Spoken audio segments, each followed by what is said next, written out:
Joe Biden came to Philadelphia, Pennsylvania to give the most vicious, hateful, and divisive speech ever delivered by an American president, vilifying 75 million citizens plus another probably 75 to 150, if we want to be accurate about it, as threats to democracy and as enemies of the state. You're all enemies of the state. He's an enemy of the state. You want to know the truth? Congressman Cicilline, I want to start with you. I want you all to respond to that. But how does this not create a domestic national security crisis? Well, thank you for having me, and great to be with you. Look, this is deadly serious. President Biden's speech was essential. He was simply alerting the American people to the threat to American democracy that this ultra MAGA Trumpist movement poses.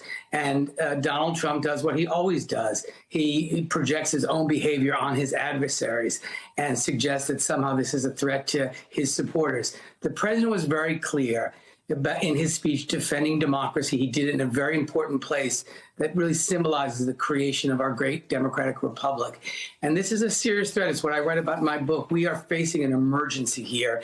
And it's very important that the president make it clear that this election is about whether or not we're going to elect people who are committed to standing for our democracy, standing up for the rule of law, and standing against this ideology which is anti-democratic, which is authoritarian, which is contrary to American values. As the president said, you can't be pro-insurrection, pro-overthrowing the government, and pro-American at the same time. It was an excellent speech. It needed to be said, and I hope Democrats will continue to make this point all throughout the midterm election. Mm-hmm. And Miles, you used to be in the administration, and listening to Donald Trump's words there in that clip, it's a bit of the greatest hits. But the thing that jumped out at me that I found so concerning is that he directly called the sitting president of the United States, quote, an enemy of the state. Your reaction?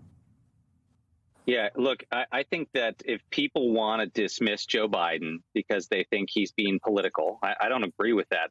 Okay, go ahead and dismiss President Biden, but don't dismiss the people who served around Donald Trump and have warned that the man has authoritarian tendencies. Not just me, Alyssa Farah, his press secretary, Stephanie Grisham, former National Security Advisor John Bolton, Secretary of Defense Jim Mattis, White House Chief of Staff John Kelly. I could go on and on. These are the people that served around Donald Trump, saw him in the moments that he was supposed to rise to the occasion, and instead were terrified by what they saw. They believe, and I believe, that this man, if given a second shot, really would bring a semi-authoritarian perspective into the White House. I didn't think it was jarring at all that Joe Biden said what we were talking about is a semi-fascist threat. By definition, that is what we were talking about, especially because days ago we saw Donald Trump say publicly that he should be reinstalled into the presidency, right, to rerun the election or just to put him back into the White House. That is, by definition, despotism. That is tyranny. That is not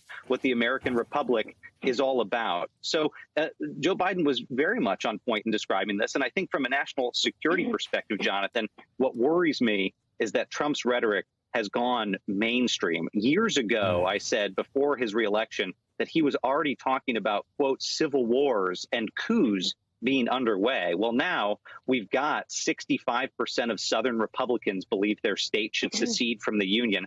50% of strong Republicans say a civil war is likely within the next 10 years. This has gone mainstream, and it is the biggest threat to national security I've seen in my career. I've dealt with ISIS. I've dealt with Russia, China. This anti-democracy movement within MAGA is the biggest threat we've seen to our country in a generation.